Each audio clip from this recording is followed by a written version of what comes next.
Freya the Ferret, a Bad Dog McGuire Brothers bonus scene by Lili Valente. Read for you by Lili Valente. Freya.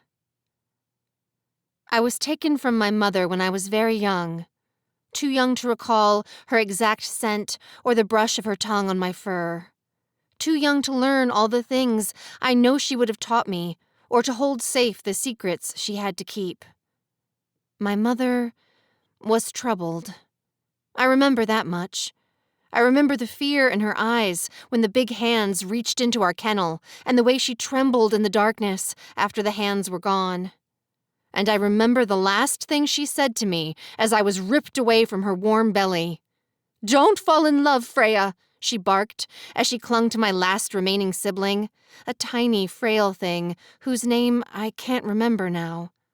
"Don't ever fall in love. Loving a man will ruin you. Promise me. Promise." I squeaked out a terrified promise before the man with the big hands shoved me into a much smaller cage than the one I'd lived in since the day I was born. Seconds later, I was outside, in the brutal light of the sun. But I didn't know it was called the sun back then. I only knew the light was blinding on eyes so accustomed to shadows.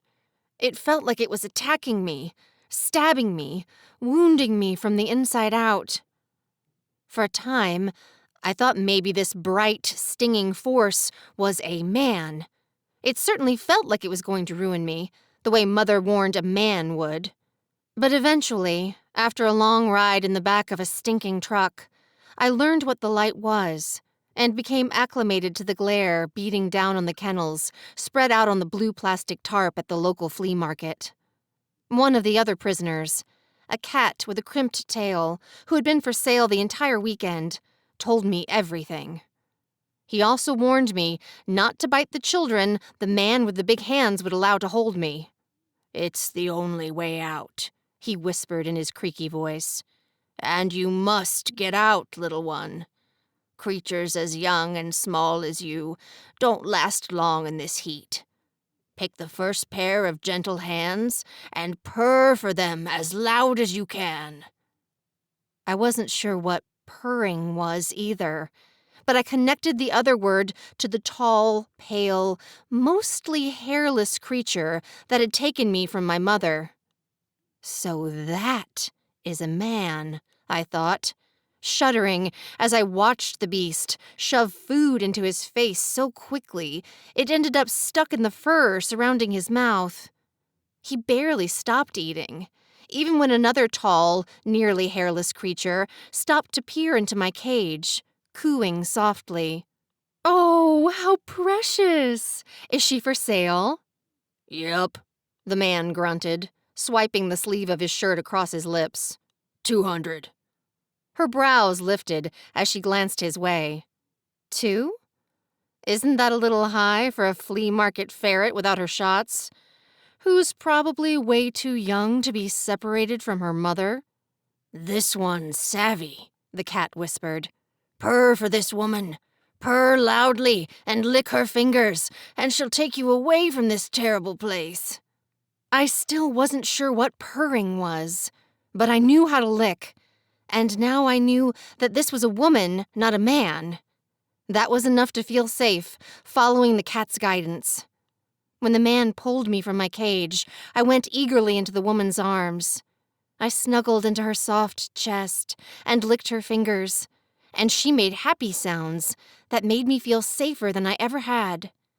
The exchange of $150 later, the woman knew how to bargain. We were headed home in her much sweeter-smelling car. I learned her name was Nancy, and that she loved cross-stitch and Christmas trees and men.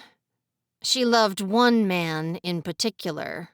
So much that she asked him to come live with us in our little house in the woods. That's when my happy home slowly became a terrible place, filled with the deep, angry voice of the man, complaining about me always being underfoot. Nancy stopped snuggling me before bed. Soon, I wasn't allowed to sleep on my pillow in the living room or race freely around the house while she made dinner. As the man grew more and more irritable, I spent more time in my cage, learning the lesson my mother tried to teach me the hard way. I never should have stayed here. I should have run the day that Nancy brought that big, sweaty beast home. Mother was right. Men really did ruin everything. And then, one day, just as I was beginning to lose hope of finding happiness or freedom again, Nancy gave me to the best human in the whole world. Tessa snuggled me even more sweetly than Nancy used to when she first brought me home. Tessa bought me toys and special treats and spent hours playing with me when she came home from work. Tessa let me sleep in her bed and comforted me when I had nightmares of that first morning in the sun and banished the pain of losing my mother to the back of my mind. Tessa became my mother, my best friend, my entire world. And then, one cool spring night at a McGuire family wedding, it happened. My Tessa fell in love. She didn't know she was in love at first, but I did. I could smell love rising from her skin as the man in the black suit headed our way beneath the trees behind her family's barn. So, I did what I should have done the first time a woman I cared for fell in love. I ran at the man, jumped up, and bit him right between the legs. Only, I didn't jump high enough to wound his man parts. Once Tessa pulled me away, the man was clearly fine, though more on guard than he had been before. Clearly, he was shaken by how close he'd come to losing his bits and pieces. But I wasn't. In fact, I was determined to finish the job as soon as possible. I was willing to do whatever it took to protect my Tessa from being ruined by a man. And then Wesley took us on a lovely trip to the desert and treated us both like queens.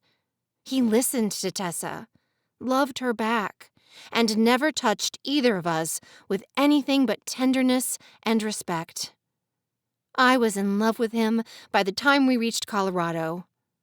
It took Tessa a little longer to say the words out loud, but soon the two of them were inseparable. Wesley moved in not long after our trip and set about proving that men can be wonderful roommates.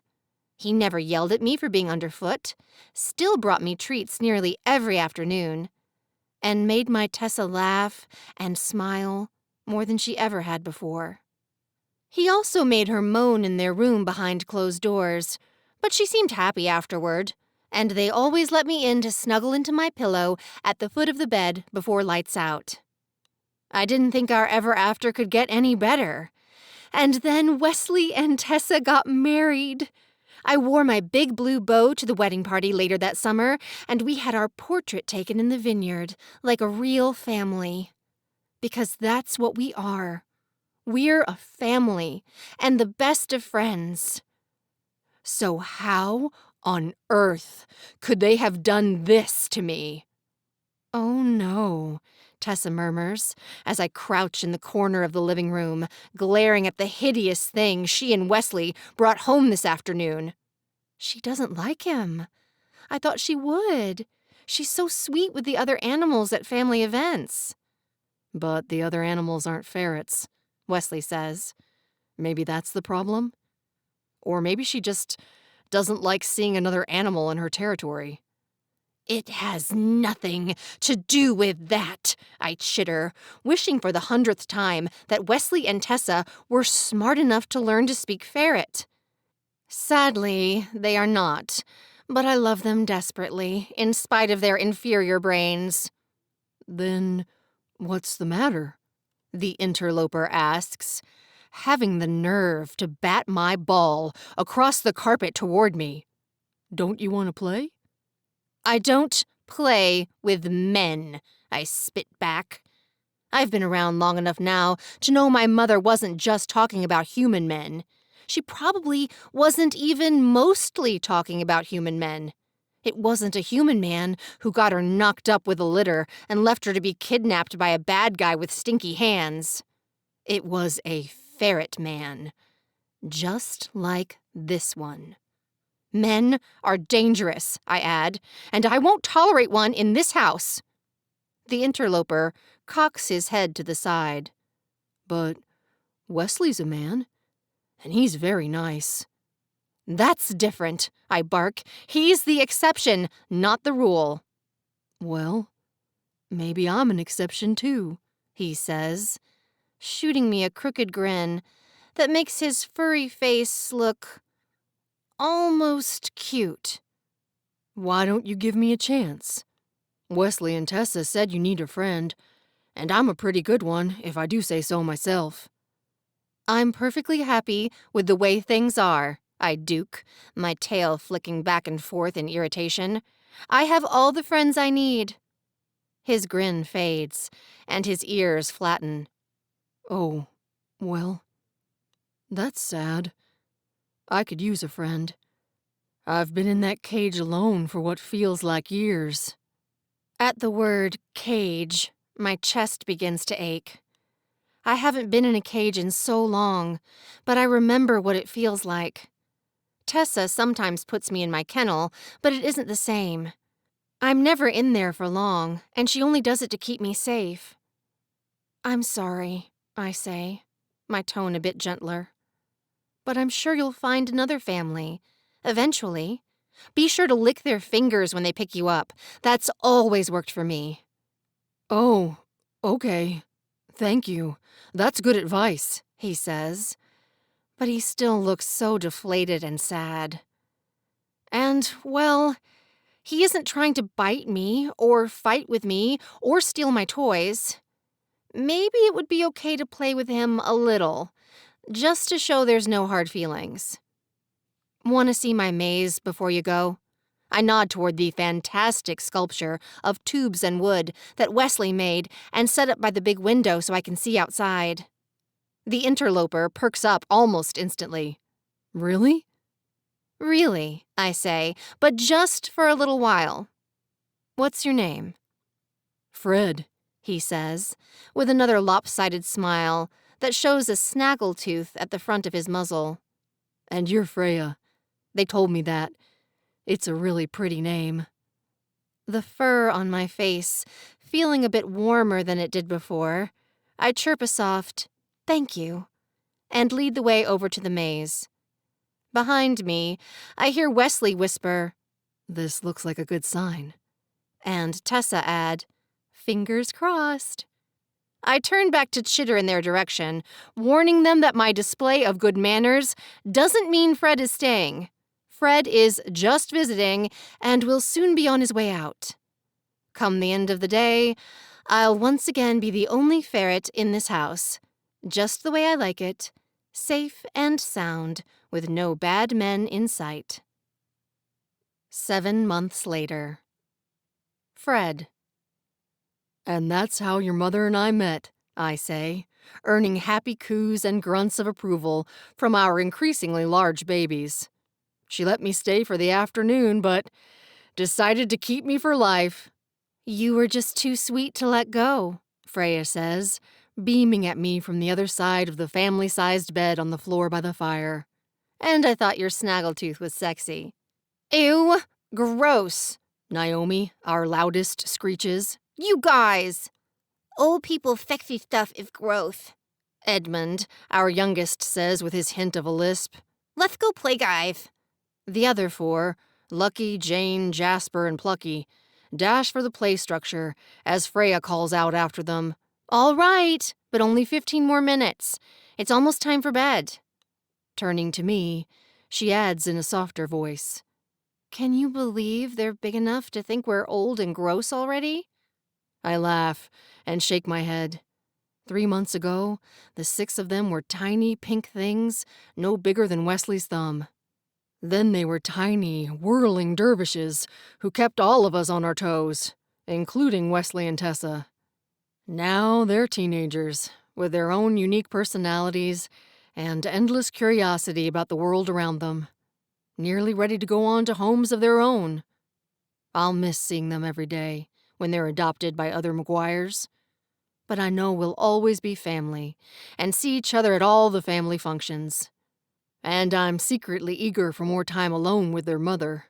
We didn't have very long together before the litter that took everyone by surprise. Allegedly, I was supposed to be fixed. I wasn't. But Wesley and I took care of that not long after the babies were born. I love my kiddos, but one litter is enough for me. I'm at the age where I just want to settle down, spend time with my people in the evenings, and snuggle my wife as we drift off to sleep. We were married in a simple ceremony in the backyard. Freya wore a white bow, I wore a black bow tie, and Tessa cried with happiness. Wesley took pictures, one of which hangs on the wall by the fireplace, a daily reminder of what a lucky man I am. "Come here," Freya murmurs, smiling at me with love in her eyes. "Let's make out before the kids get back." "You don't have to ask me twice," I say, eagerly joining her in our big bed, kissing her sweet nose and grooming her fur, showing her with every touch that she's the one I want to spend the rest of my life with. She's my partner, my best friend, my girl, for now and always. "Aw, they're the sweetest," I hear Tessa murmur from the kitchen door, where she and Wesley were putting away the dishes before bed. "I'm so glad Fred and Freya found each other." "Same," Wesley says, putting his arms around her waist from behind. He kisses her head before he adds, "And I'm glad I found you." Tessa glances over her shoulder, grinning up at him. "I think I found you, buddy." He smiles. "Yeah? Should we go fight about it in bed?" She giggles. "Yes, but only if we do it naked." And then they're chasing each other into their bedroom. Freya and I exchange knowing looks, and she asks, "We're not that silly, right?" I shake my head. "No, we're much more restrained. Unless you're a teenager who is also our child, then apparently we're absolutely disgusting." Freya laughs. "Good point." Then she kisses me again, and we both forget all about teenagers. For a moment, it's like I'm a teenager again, stealing my first kiss behind the feeding bowl. That's the way Freya makes me feel. Like the whole world is wild and new and just waiting for us to explore it. Together. And I hope we'll be together for a very, very long time. The end. Hello, YouTube friends. I hope you enjoyed Freya the ferret. Wasn't that wholesome? It was so wholesome and sweet. You'd almost think someone who wrote children's books wrote that, but you would be wrong. Because the book that Freya is from is called Kind of a Dirty Talker. It's a standalone, steamy small town romance in the larger McGuire Brothers series, and it is available now wherever you like to read books. Unless you're listening to this in the future, and I've decided to put it in Kindle Unlimited, which sometimes I do that, but the audio is wide, so you can get the audio anywhere. And I have this weird filter on because, well, I'm in my gremlin form. I don't know how many of you are in your gremlin form right now, but gremlin solidarity. Anyway, thanks for listening. I hope you have a great day, and I hope you enjoyed Farah and Fred because they are so sweet. And if you check out Kind of a Dirty Talker by Lili Valente, I hope you very much enjoy it.